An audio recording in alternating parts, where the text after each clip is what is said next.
wilayah kita Skado ini terjadi banyak kasus pasung. Kasus pasung ya? Kasus rujukan itu sebanyak 146 rujukan. Meningkat ya Pak? Meningkat sekali. Tapi satu-satunya di Kalimantan Barat. Okay. Dan di Indonesia cuma ada 2 puskesmas dengan pengembangan perawatan jiwa itu. Cuma 2 itu Cuma Pak? 2 saja.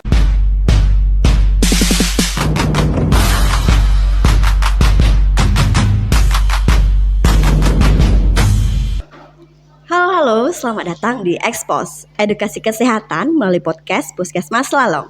Di sini, tempat di mana kita ngobrolin kesehatan dari yang receh sampai yang penting banget. Bareng saya Bella, kita nggak cuma ngobrolin yang seru aja, tapi kita juga ngobrolin yang bikin kamu makin paham soal hidup sehat. Langsung aja, yuk dengerin suara sehat dari Selalong.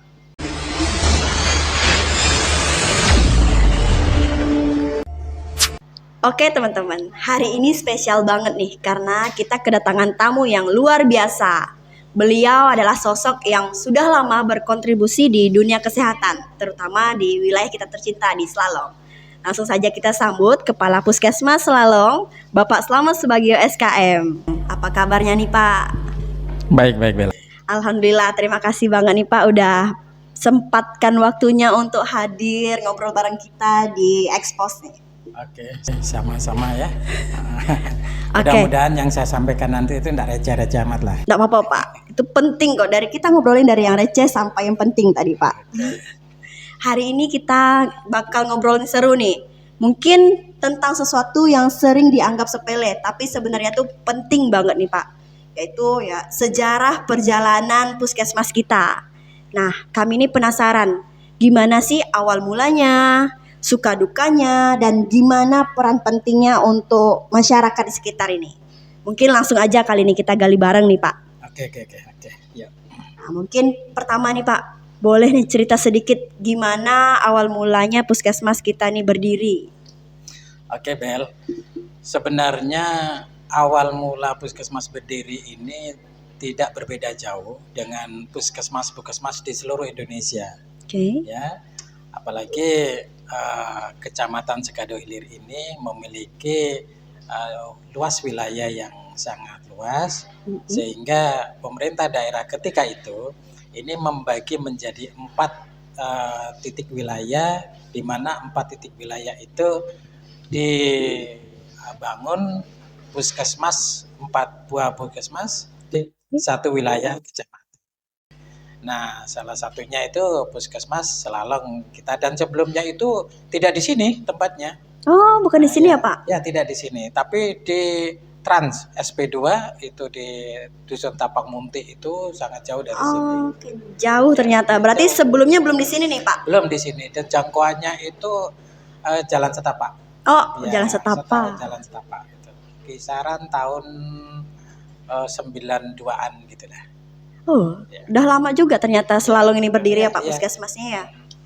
Dan tujuan pendiriannya itu sama dengan puskesmas yang lain pada awalnya. Oke. Yaitu untuk pemerataan dan berkeadilan bagi masyarakatnya dalam rangka pelayanan kesehatan yang merata tadi. Nah, itu dia.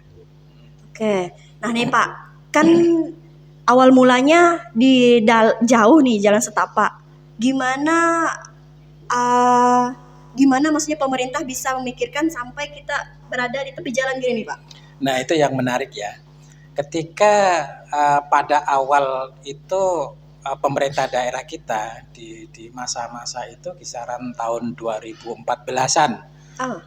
Tahun 2014-an itu ada beberapa kejadian menarik yang membuat satu terobosan baru di Kabupaten Skado, di mana ketika terjadi penemuan kasus yang cukup menghebohkan kala itu, yaitu di mana wilayah kita Skado ini terjadi banyak kasus pasung. Kasus pasung pada pasien-pasien dengan ODGJ.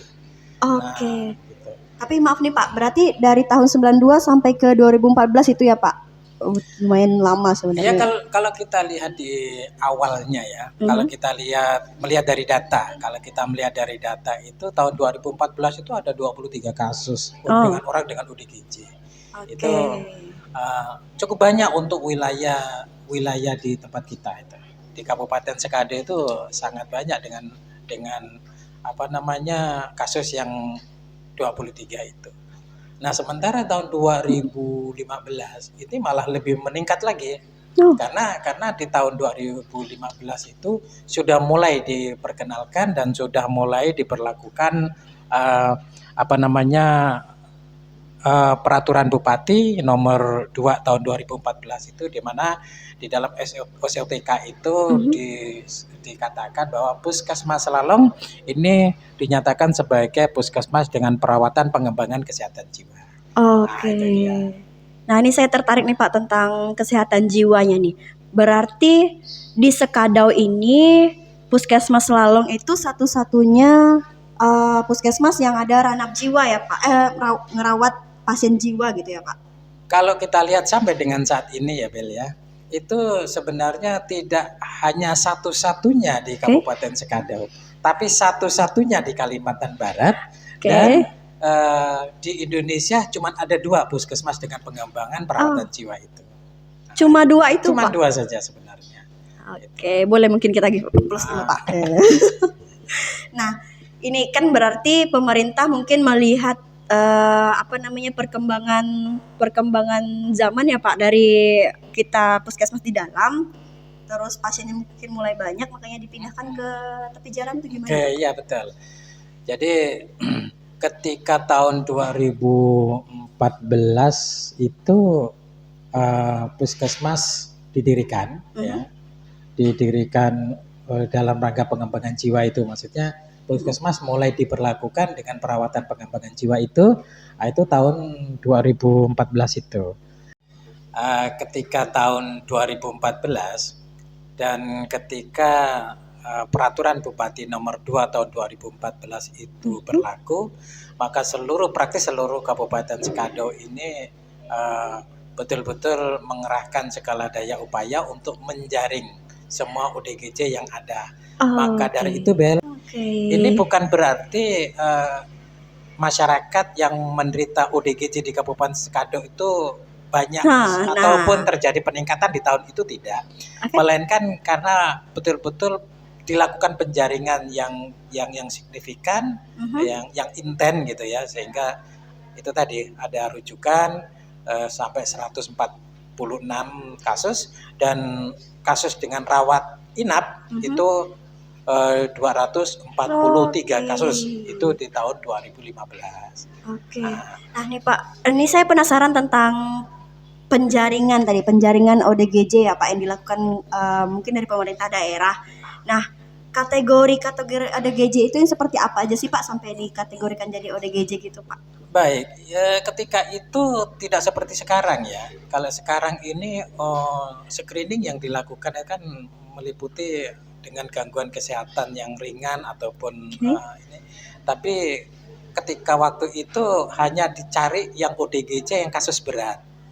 Jadi yang kasus berat saja yang dirawat, kemudian yang dirujuk ke Singkawang. Nah, itu. Sehingga ya itu ranapnya sampai segitu banyaknya itu dikarenakan karena intennya kita melakukan apa tuh, kalau istilahnya dulu tuh belusuan ya. Belusuan ke lokasi-lokasi yang ditengarai banyak ODGJ yang dilakukan baik pemasungan maupun yang berkeliaran.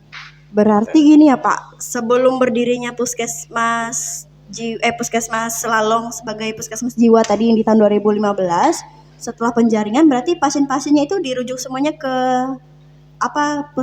ke provinsi ya Pak? Betul, jangan salah bahwa puskesmas kita itu tidak hanya, walaupun di dalam SOTK Perbub tadi itu disampaikan bahwa Puskesmas Selalong itu dinyatakan sebagai puskesmas dengan perawatan pengembangan kesehatan jiwa, akan tetapi Puskesmas Selalong ini juga melaksanakan pelayanan kesehatan lainnya. Baik perawat jalan umum, kemudian rawat inap, UGD, kemudian persalinan dan nifas dan lain-lain. itu sama sebagaimana puskesmas yang lain pada umumnya. Oke, nih teman-teman, berarti jangan salah paham dulu. Berarti Puskesmas Lalong nggak cuma hanya pasien jiwa aja, tapi sebagaimana puskesmas umum lainnya. Jadi menerima pasien umum seperti ya pasien yang datang rawat jalan, rawat inap, terus ada IGD-nya juga. Terus tadi itu juga ya Pak ada apa lahiran ya, misalnya kalau mau lahiran juga bisa, persalinan.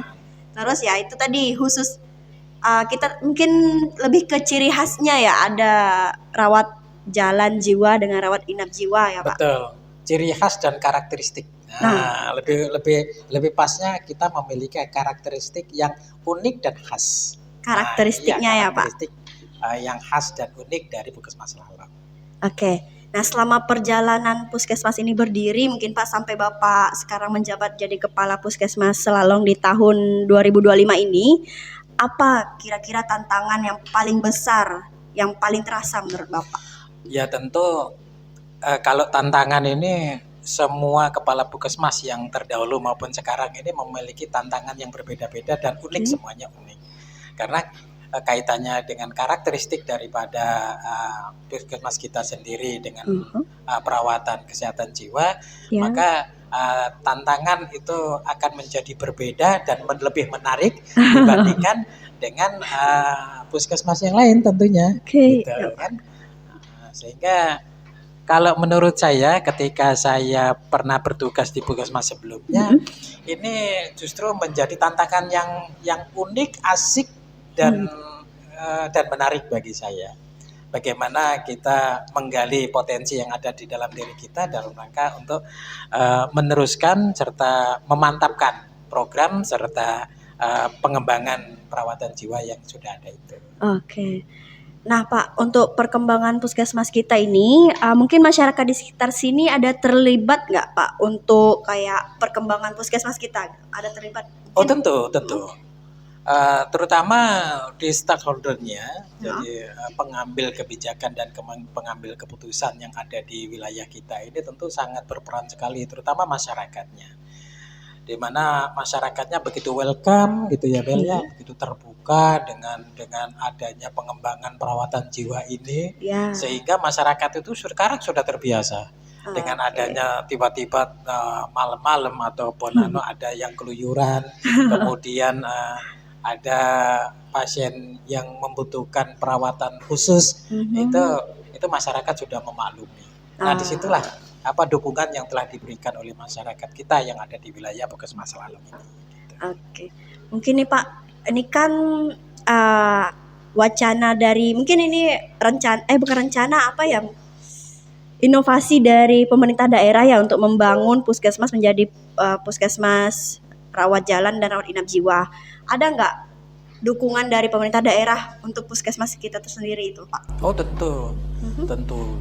Di samping dukungan politik, dukungan kebijakan dan yang telah kita lihat serta kita ketahui bersama nih, ini terutama gedung ya. Gedung. Nah awalnya itu kan di awal saya akan sampaikan di dusun Tapang Munti ya, di dalam di Trans SP2 sana, Jalan Setapak waktu itu ya. Kemudian yang sedikit memiliki tantangan tersendiri ketika masuknya ke sana. Kemudian oleh pemerintah daerah dalam hal ini adalah Bupati Sekadau ketika itu memindahkan puskesmas itu sampai sekarang yang ada di sini yang posisinya tuh sedikit ke belakang daripada gedung ini. Sebelumnya. Ya, nah, itu sampai dengan beberapa kepala puskesmas bergantian. Nah, ketika tahun 2015 tepatnya tanggal 4 Agustus itu gedung puskesmas yang belakang itu diresmikan oleh Bapak Bupati, Bapak Simon Petrus SOS MSI ketika itu. Kemudian dilanjutkan dengan perhatian yang lebih oleh pemerintah daerah sekarang itu dengan direnovasinya gedung kita yang sekarang ini kita duduki ini yang diresmikan pada tanggal 12 Maret tahun 2022 yang pada kala itu diresmikan oleh Bapak Bupati Bapak Aron SH. Nah, Bapak itu. Aron ya Pak ya. Iya, Bapak Bupati. Aron ya. Maka sampai sekarang itu beliau masih konsen Ya. dengan kesehatan jiwa ini dan mendukung dengan sangat luar biasa terhadap kesehatan jiwa di wilayah Kabupaten Sekado ini, Bel. Nah, gitu dia. Jadi kan tadi ini kan dari Bapak Aron udah dari bupati-bupati udah mendukung untuk merenovasi gedungnya ya Pak, gedung puskesmas kita. Ada nggak mungkin wacana ke depan dari puskesmas berubah menjadi rumah sakit mungkin Pak? Nah, saya kok jadi ingat ya dengan yang Pak disampaikan dengan beliau Bapak Bupati ya, ketika meresmikan peletakan batu pertama ketika itu. Untuk gedung ini Kak Pak? Untuk gedung ini yang baru nih ya. Peletakan batu pertama karena ketika itu saya masih belum menjadi kepala puskesmas di Puskesmas Selalong ini. Tapi saya ketika itu diundang dan Bapak hadir. Saya hadir dan ikut menyaksikan ketika itu. Beliau mengatakan bahwa bisa saja suatu saat nanti Puskesmas Selalong ini akan berubah menjadi klinik khusus Klinik khusus jiwa. ya Pak. Berarti atau rumah sakit khusus kesehatan jiwa. Ada berarti wacananya nih. Tinggal kita tunggu aja kapan nih Pak. Mudah-mudahan seperti itu. Oke, mungkin sekarang saya mau tanya lagi nih Pak. Untuk kan sekarang ini zaman udah canggih ya Pak. Puskesmas kita ini, Puskesmas Selalong, tepatnya itu adaptasi untuk layanan berbasis teknologinya itu udah mulai mengikuti atau gimana Pak? Ya tentu ya, kita tetap berusaha untuk nggak ketinggalan. Walaupun Puskesmas Selalong ini letaknya itu sangat jauh dari ibu kota provinsi, ya, tapi Puskesmas Selalong itu tetap mengikuti perkembangan zaman dan perkembangan teknologi. Nah, salah satu buktinya ini podcast ini, salah satu menjadi media edukasi kesehatan melalui podcast di Puskesmas Selalong ini dalam rangka mengikuti perkembangan zaman itu, karena sekarang kan udah mulai podcast lebih ngetren dan lebih diterima oleh masyarakat. Nah, itu kita manfaatkan dari sisi itunya kan Bel ya. Benar Pak. Salah satu tujuan podcast kita itu Pak, ikuti perkembangan teknologi kita. Nah, kan tadi udah sampai ke tentang bukan perubahan sih Pak, wacana tadi ya, balik lagi ke yang tadi, wacana menjadi rumah sakit. Berarti bisa dibilang program atau layanan unggulan dari puskesmas kita itu lebih ke program jiwa atau gimana Pak? Kalau dilihat dari kebijakan sekarang atau saat ini ya, itu tetap balance antara pelayanan kesehatan pada umumnya dengan kesehatan jiwa. Akan tetapi khusus untuk puskesmas kita ini lebih menitik beratkan. Tapi presentasinya tidak banyak. Tidak banyak. Akan tetapi kita tetap lebih mengutamakan daripada kesehatan jiwanya. Kenapa? Mengutamakan kesehatan jiwa, tentu kan ada pertanyaan latar belakang itu. Pasti, di Pak. Samping kasus yang tadi saya sampaikan tadi itu menurut kalau kita mengacu kepada data Kementerian Kesehatan Republik Indonesia, kita harus cukup prihatin dan waspada. Karena apa? Karena 1 orang dari 10 orang itu berpotensi menjadi ODMK, orang dengan masalah kejiwaan. Ini bukan saya yang menyampaikan ini, tapi saya menyadur ataupun saya meniru apa yang mengacu dari data kementerian. Nah, kalau kita lagi mengacu yang disampaikan oleh pakar kesehatan jiwa di Indonesia itu Profesor Budi Anakliat, itu juga sama mengatakan hal yang sama. Siapa berarti balance nih Pak ya untuk program layan unggulan yang ada di puskesmas kita. Tapi jiwa tetap lebih dititik beratkan. Ya, jiwa dititik beratkan. Karena itu karakteristiknya ya Pak. Kita ingat di Indonesia cuma ada 2 puskesmas yang memiliki karakteristik kesehatan jiwa di puskesmasnya. Seluruh Indonesia. Berarti salah satunya itu Puskesmas Selalong. Pak. Nah, dari sekian banyak hal yang udah Bapak lalui di Puskesmas Selalong nih Pak, apa sih hal yang paling bikin Bapak bangga gitu semenjak di sini sampai sekarang mungkin? Kalau bangga semuanya saya bangga apa yang telah saya lakukan, kemudian apa yang telah orang-orang di sekitar saya di Puskesmas Lalong itu tentu sangat-sangat bangga sekali saya dengan keluarga besar Puskesmas Lalong ini ya. Karena dengan adanya manajemen yang baik tadi, kemudian dilakukan dengan tulus, sebagaimana itu apa tuh namanya moto dari Motonya ya, Puskesmas Selalong ini, melayani dengan cepat, tepat, tulus dan ikhlas. Maka jangan dilupakan seluruh staf Puskesmas Selalong ini semuanya rata-rata tulus dan ikhlas. Alhamdulillah, kekeluargaannya ya Pak ya. Keluarganya sangat kental, kemudian keakrabannya itu bisa dirasakan bersama-sama. Ini poin positif, poin penting yang berbeda Aha. dari yang lain. Ini kalau boleh tahu motonya ini terinspirasi Bapak sendiri dari lingkungan atau gimana nih Pak? Oh dia, ini moto ini sudah ada sebelum saya. Oke. Jadi kepala Puskesmas sebelum saya sudah ada ini, kemudian sebelum saya juga udah ada. Nah, gitu. Turun temurun ini moto ini, dan kita sepakat untuk tidak mengubah. Oke. Karena dengan mengubah ini kita khawatir kemungkinan akan terjadi pergeseran pemahaman. Nah itu aja. Berarti memang udah ditanamkan ditanamkan di jiwanya staf. Poinnya saya merasa sangat bangga dengan kalian semua, ya, dengan keluarga besar Puskesmas Lalong ini dari segala aspek. Alhamdulillah, terima kasih nih Pak. Nah, kedepannya nih Pak, ada nggak mimpi Bapak atau rencana Bapak yang seru mungkin untuk Puskesmas ini Pak? Saya punya mimpi, kemarin sudah punya mimpi, udah terrealisasi ya. Ketika akreditasi itu bagaimana hiruk pikuknya, kemudian teman-teman itu menjalin kekompakan yang sangat luar biasa. Itu tidak bisa sampai kapanpun tidak bisa saya lupakan itu. Dan yang mimpi saya serta yang benar-benar obsesi, saya rasa bukan mimpi, obsesi. Ini kaitannya sederhana di podcast ini. Dengan podcast ini, saya tuh mempunyai mimpi kalau podcast kita Puskesmas Lalong ini go nasional. Oh, masya Allah, go nasional. Go nasional.